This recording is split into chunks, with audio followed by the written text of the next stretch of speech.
Hello guys, welcome to the channel. So yesterday we saw how to install VS Code and Python in our system, and we also learned about some extension. So now we are gonna start learning about Python. So we can run our code in this main welcome.py file, that's Python file. But as a beginner, I think it will be really helpful for you guys to learn Python by using Jupyter Notebook format.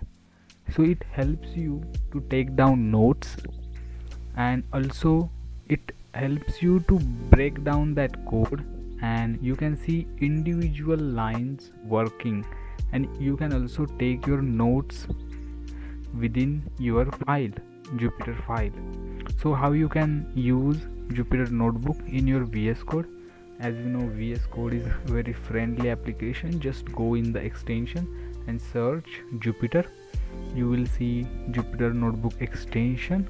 So just go and hit install. So all the three of this Jupyter Key Map and Jupyter Notebook, these all three extensions will be get downloaded. So when your download is complete, just simply come to your file, and now we are gonna create a specific file to learn about our today's first topic. So today we are gonna discuss what is a variable in a Python. So I will name that file as a variable. So here the Jupyter Notebook file type is .ivynb, and hit the enter, and the Jupyter Notebook file will be created. We don't need this terminal here right now, so let's see. So whenever we make a first Jupyter Notebook, it is a notebook basically, and you want to give one title to that, right? So I will give you a quick tip how to create a title for your Jupyter Notebook. So we will type here hash, and then we will type here as a variable. Yeah, see, even our auto code completion, it is also working within the Jupyter Notebook. So we get all those cool features combined within the Jupyter Notebook. So this is the beauty of using the VS Code. The amount of freedom that it gives you, it's awesome.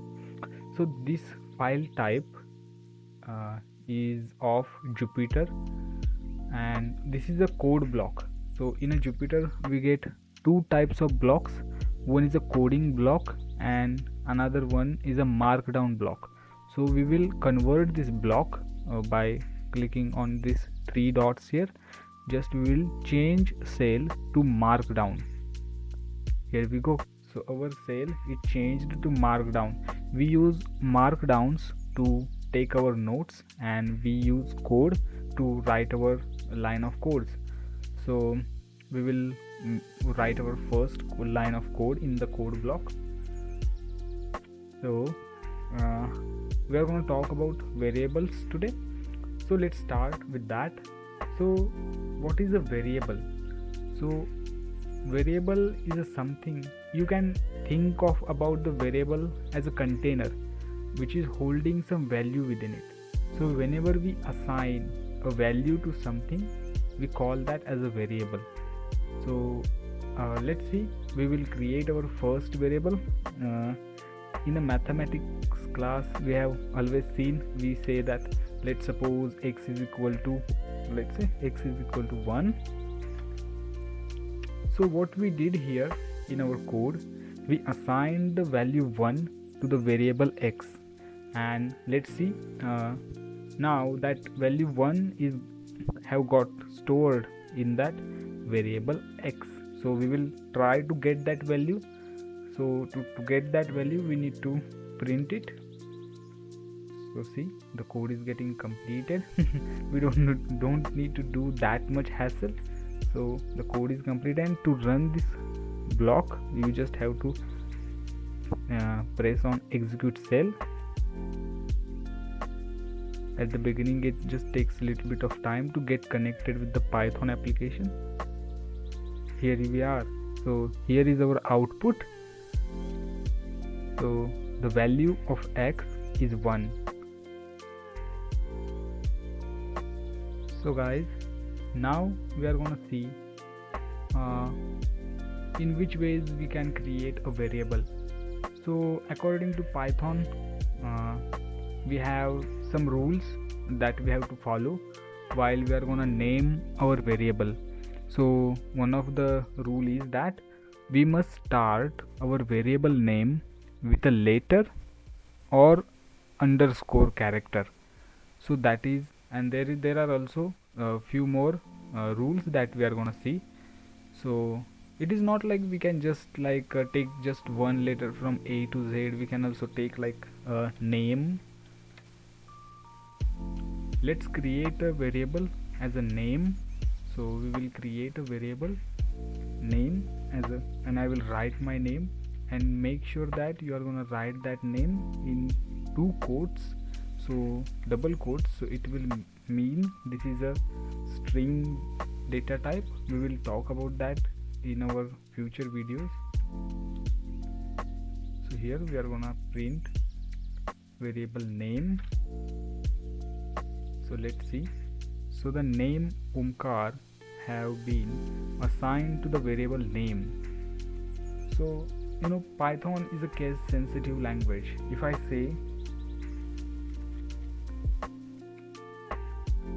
I have just made the first letter of our variable capital, and I'm gonna name this as a Rahul. Here we go. So I have named my second variable as a Rahul. So if I try to print it, so it is gonna print the name Rahul. It is not gonna print if you see the second output that it have given. So if you see, Python is a case sensitive. Even if we just made the first letter of our variable capital, it will store a different value, and this is a different container, and this name is a different container. As I told you, there are a few more rules that we have to follow, like our we can also use numbers within number and letter combination. We just have to make sure that we are not starting our variable with a number. So let's see what will happen if I start a variable with a number. I will create a variable as a 9th cloud. See, it is already showing a red. That means it is gonna give us a big error. So let's try that. 9th cloud equals to, let's say, Joy. Let's see what happens. And now we will try to print our variable.